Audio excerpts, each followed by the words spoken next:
Hi, I'm Matthew Grishman. I'm a wealth advisor here at the Gebhardt Group. We're a registered investment advisor based outside San Francisco, California.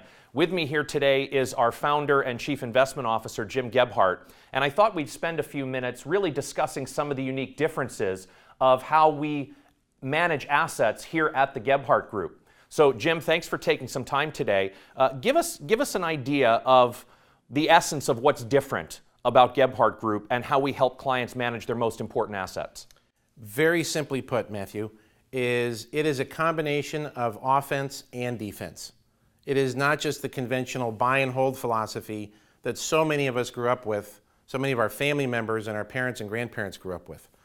We believe that you've got to play both offense and defense, meaning you're not always in the market, you're not always in every sector of the market, and that's an important way to be able to manage money in this day and age, because the crises, the global crises, seem to happen more and more frequently. Wow. So what really led you and what led the firm to changing the belief system from the belief that Wall Street had promoted for decades? I mean, what was that triggering point and how did you arrive at this new approach to asset management? Yeah, that's a good one. It goes back to the global financial crisis of 2008. And after a very late night with clients and trying to, talk about where we were with the global markets, I had this epiphany. And I said, I can't manage money this way anymore for clients. It's not the way to help people move forward. So I spent the better part of the next 6 months looking at every possible different scenario out there in terms of investment approach. And trend analysis is what we've rebuilt our asset management approach around.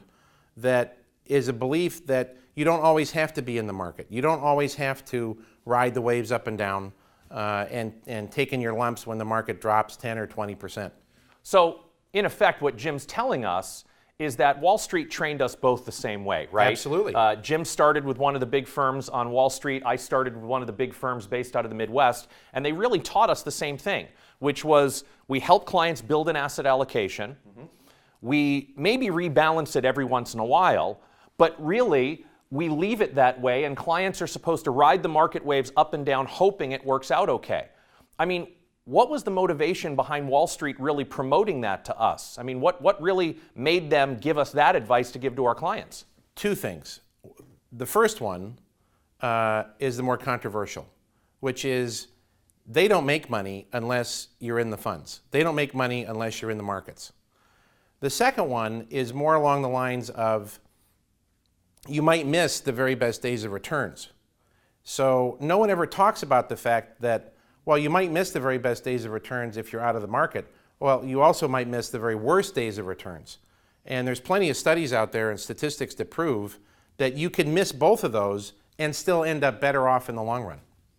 Wow. So in effect, Wall Street has done an incredible job marketing and creating lots of reasons why we need to stay fully invested at all times. And what Jim's basically telling us is that at the end of the day, the only way Wall Street earns its compensation is by keeping investors fully invested. So how does that differ from the Gebhardt Group protected growth strategies that we've created here at our firm? What's really different about it? So the first thing is that as an independent firm, we're not tied to, we have no conflicts of interest in terms of what firms we're affiliated with or what have you. That's the first thing. The second thing is, because we charge an advisory fee, it doesn't matter whether we're in the market or out of the market. We have your best interest in mind to protect and preserve the portfolio first and foremost. The clients that we work with, they already have accumulated a good amount of money. They want to preserve that first, they want to protect it, and then they want it to grow. So that's really a couple of the big distinctions between how we manage money versus a lot of the other firms out there. Then on the RIA subject, in terms of, yes, if you're talking with other RIA firms, it's this whole concept of offense to defense and how we transition that sets us apart from a lot of our peers that still, yes, they're independent, but they still believe in the buy, hold, and hope approach. I think it's important to understand what we mean by transitioning from offense to defense. Matthew, why don't you take it away? Sure. Jim, the idea of transitioning from offense to defense would be similar to the idea of flying on an airplane flight, where we're actually the pilots in the front of the airplane and our clients are the passengers in the back. Now, an all-offense strategy, which Wall Street's promoted for years, would be the equivalent of us piloting the plane on autopilot, flying through whatever kind of storm or turbulence comes up. And then one of us getting over the PA system and simply telling our passengers to buckle up, hang in there, hopefully we'll minimize the turbulence and wind up landing safely. The difference in how we try to pilot the airplane is when we've got the wind at our back and we can be on autopilot, we will be. But if our instrument panel starts telling us about a storm that's brewing, we're going to actually hand fly the plane, play a little defense, and actually change course or potentially change the altitude with which we're flying.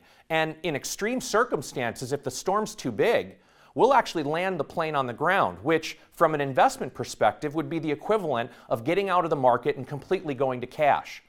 So the idea of transitioning from offense to defense is really more about hand flying the plane and being able to adjust to whatever the weather might bring us, whether it's sunny, whether it's cloudy, or whether it's completely the storm of the decade that requires us to move our money to cash. So we've spent a nice time today really talking about some of the key differentiators of how we manage money here at the Gebhardt Group. And we'd like to encourage you to continue exploring our website and the different resources we make available, specifically explaining our protected growth portfolios. Or if you'd like to talk to us live, feel free to pick up the phone and call us toll-free at 877-283-9150. Thanks for watching today.